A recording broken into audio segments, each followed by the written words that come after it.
Hello, welcome everyone to the second episode of the JM Sports Factory podcast. I am your host, Jesse Moses, and I do want to thank everyone who followed or subscribed.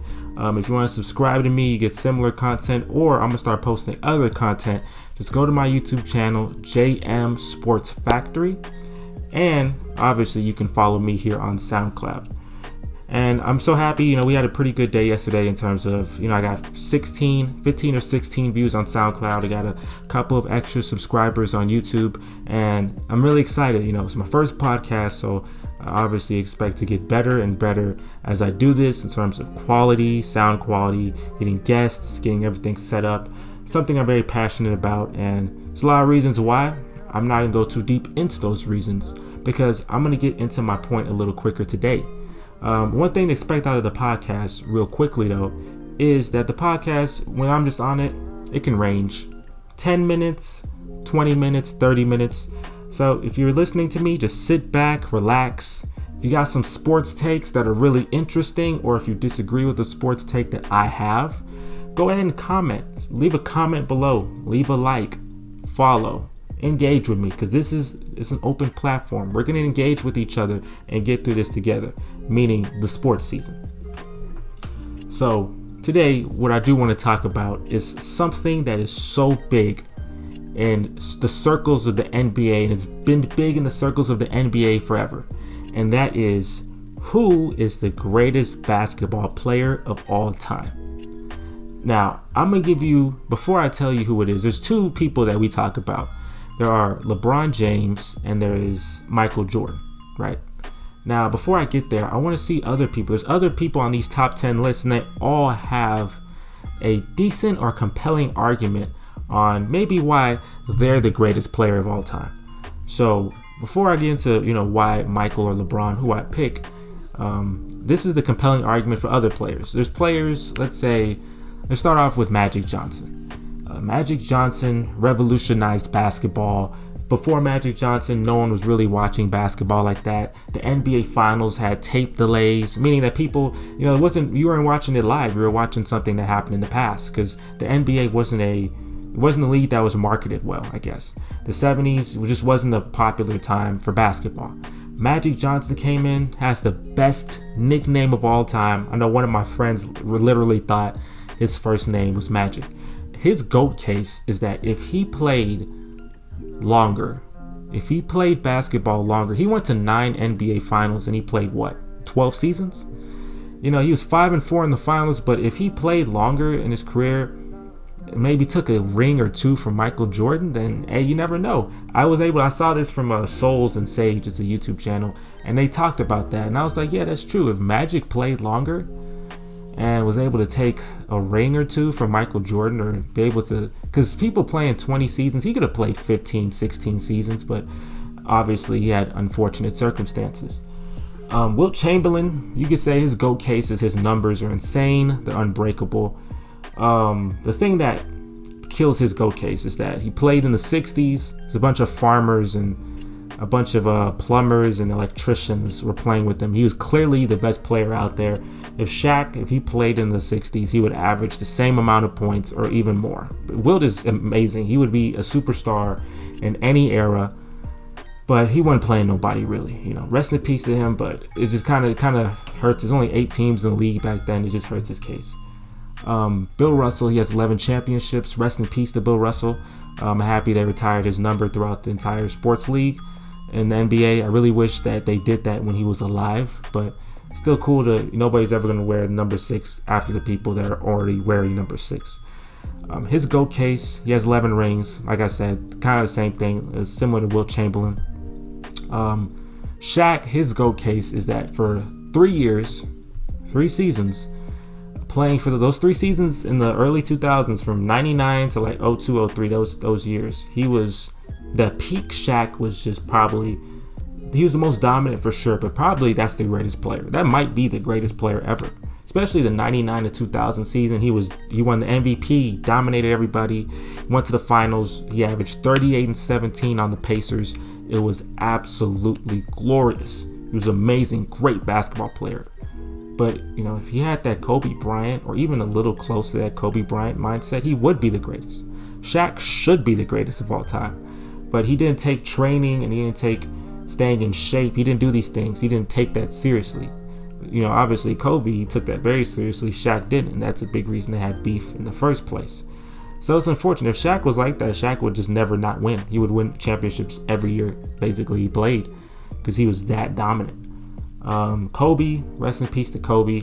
Like I say, he's Michael Jordan. He's basically Michael Jordan after Michael Jordan.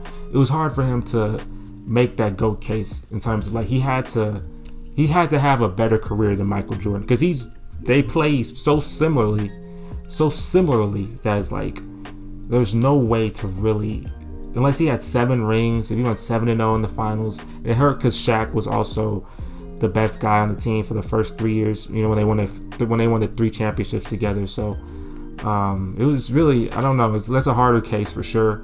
Larry Bird, if he played longer, maybe he would have a good case.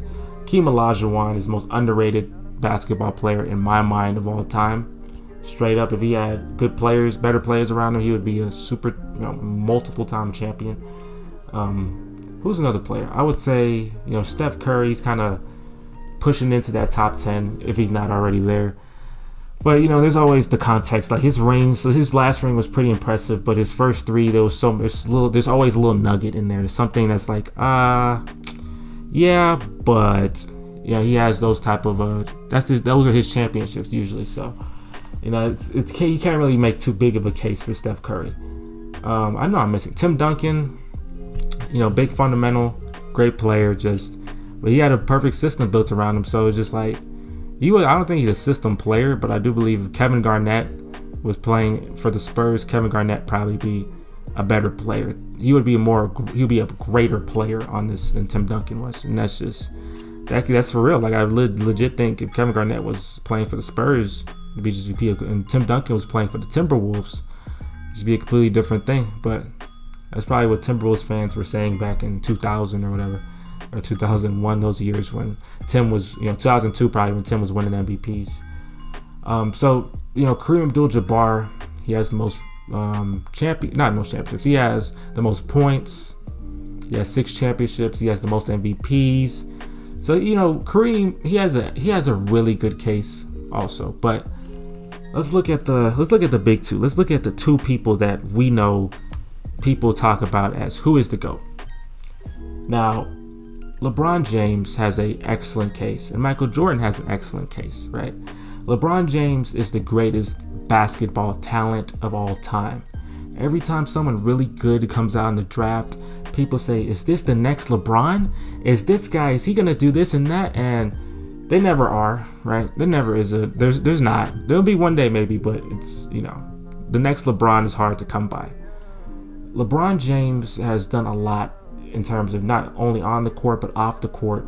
But his on the court resume is very impressive. He's been to, he's 4-6. He's been to 10 NBA finals.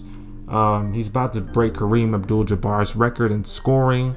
He's had his super moments. If you look at the 2009 season, the 2013 season, and the 2018 postseason especially, he was insane in that postseason. And J.R. Smith really ruined one of his best masterpieces. But the thing is, like the losing, it's hard because he has a career. There's flaws in it. Like the 2011 finals is tough. It's really tough to get past, and you're just looking at it in totality, like in terms of overall talent, it's amazing, but it's tough to put him number 1, right? Like I can easily debunk both. I'm good at arguing to the point if I was LeBron stan, I could easily tell you why he should be number 1. If I was a Michael Jordan stan, I could tell you. But ladies and gentlemen, it's obvious, and a lot of the people nowadays, a lot of kids nowadays are saying LeBron, but it's obviously Michael Jordan. It's one of those things, to be honest, that this shouldn't obviously not even be a debate, right? This shouldn't be a debate. I welcome anyone who can talk to me and tell me why LeBron is the GOAT. Because he's not the GOAT. He's number 2. He became number 2 when he beat Golden State. They were down 3-1. And there's nothing wrong with being the second greatest player to ever play. You idolize the best. But Michael Jordan, his career, to come in, he averaged 28 a game. He's had seasons where he averaged 37 a game, 35 a game, right? And you can say, well, the 80s was a pretty fast pace. The 90s was a slow pace, right? The 90s were more slow pace. And he won 6 championships. Now, did he have the perfect teammate? Yes. Did he have all these championships? He started getting all these championships when the bad boy Pistons started to kind of fall off, and when the Lakers fell off completely and the Celtics fell off? Yes. So there was no like dominant other team in the NBA to, compete against him, like truly dominant, like, oh, this team's gonna be good forever. There's good teams like the Knicks, but like a truly dominant team like the Celtics, yeah, for sure. But if you look at it, man, you go 6-0 in the finals, and people say he faced plumbers, and he didn't. He faced really good players. He faced a really good Portland team. He faced a really good the Utah. He faced Utah twice. Those are really good basketball teams. The Supersonics were really good. The Phoenix Suns were really good. But people think, well, they'll tell you, well, it's not Golden State, and that's true. It's not Golden State, but it's not like LeBron beat Golden State.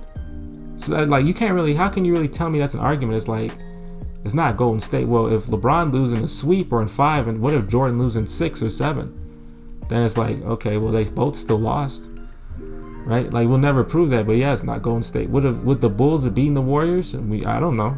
Maybe not. But to looking at it, you can say, well, he never faced the Golden State. Well, he was the Golden State.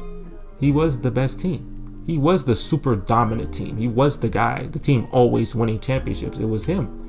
He was on the dynasty. That Bulls dynasty is outstanding. 2 3-peats is ridiculous. That's crazy to do. To have a 3-peat, retire, then come back and get in shape, and then have another 3-peat, and your second 3-peat has 2 teams that have top 3 highest wins of all time on them. It's pretty crazy. It's a really crazy accomplishment to have. So you can't really tell me that. And you can say, well, LeBron never had a good teammate. And in his first Cleveland stint, you can say that. But you had Dwayne Wade, Anthony Davis, Kyrie Irving. And I know they had their flaws, but at the end of the day, like, it's just circumstance. It's just how it is. You play GM too much, and this is what happens, right? But you can't say, well, he didn't have no good teammates. Well, he faced the Warriors. Well, yeah, okay. Yeah, I mean, you can't make that argument either. Michael Jordan, if you watch him play, and you see all the spectacular moments, like LeBron has great moments, but it's not as many as Michael Jordan. Like, Michael Jordan has the shrug game. He has the flu game, which is really, stomach poisoning. He has it's a spectacular move by Michael Jordan against the Lakers. He has the shot, against the Cavs to eliminate the Cavs. He has the push off against the Jazz in his last game as a Bull. Like, he has all of these games, all of these moments. And LeBron, he has the block, but LeBron has great games. He has the 20, when he faced the Pistons and he scored 29 of the last 30 points for the Cavs. LeBron, he has the game where he scored 45 and 15 against the Celtics. So LeBron has great games and great moments too, but you just compare Michael Jordan. You look at Michael Jordan play, and you look at LeBron play, and you see Michael Jordan has 6 rings, LeBron is 4 and 6, and then you see Michael Jordan had more continuity, stayed on the same team, and did this, while LeBron, he had to keep switching teams. It's not like he went to the Heat and said, okay, let's just stay on the Heat now for a change one time. Now let's just stay with Pat Riley forever. No, he had to leave again, and then he left again. And it's that all these things factor into that. Now, can LeBron James be the greatest of all time one day? Maybe. It can happen. He wins a couple more championships. Maybe he wins 2 or 3 more championships. Give me another 2018 postseason. Win the championship. If LeBron beat that Golden State team the way he was playing in 2018, if he beat that team, he would been the greatest. It's you. It's all you. He's him. But it didn't happen. He didn't win, and he got swept. And it's not his fault, but he got swept. So I can't give you that. But if he wins a couple more championships, he's obviously gonna break Kareem Abdul-Jabbar's record. Win an MVP, maybe. And maybe then you have an argument. But Jordan has more rings. Jordan has more scoring titles. I know LeBron is not like a guy who his primary focus is scoring, but You just look at the resumes, and Jordan's resume is more impressive, and his impact on basketball. People buy Jordans. Jordans make so much money, right? Like, his brand is a big time brand. Like LeBron's shoes will never match Michael Jordan's shoes. They won't. His cultural impact is humongous. Everybody wanted to be like Mike.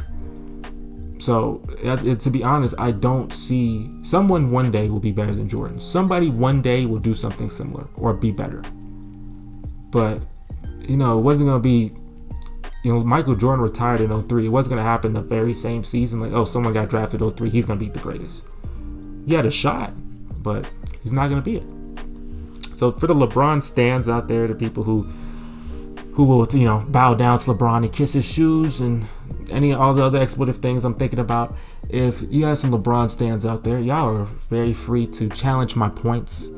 Y'all can tell me, Scottie Pippen never won anything. Michael Jordan never won anything without Scottie Pippen. You can tell me all these things. At the end of the day, though, greatness, who had the greatest career? That's why I say, who is the greatest of all time? To me, it's always who had the greatest career with full context. Full context. Who had the greatest career? Context like he's the best player on the team, the continuity of being on the team, cultural impact he had for the franchise, the teams he was playing, how he was playing, how great his teammates were. Like, look at the cultural impact. Michael Jordan played with Scottie Pippen, Dennis Rodman, Horace Grant, good players, really good players. Scottie Pippen, Hall of Famer, Dennis Rodman, best rebounder ever. Horace Grant, really great player. But LeBron played with Dwayne Wade, Kyrie Irving, Anthony Davis. You could say they were injured. You could say they were this. You could say they were that. It hurts your case because, like, it's just like, if someone's injured, someone could have been better than Michael Jordan. Tracy McGrady could have been better than Michael Jordan, but he got injured. Kevin Garnett could have been better than Tim Duncan, but he was on a bad team. It sucks. Part of it's luck. It is. A part of it is just luck. And Michael Jordan had a good amount of it.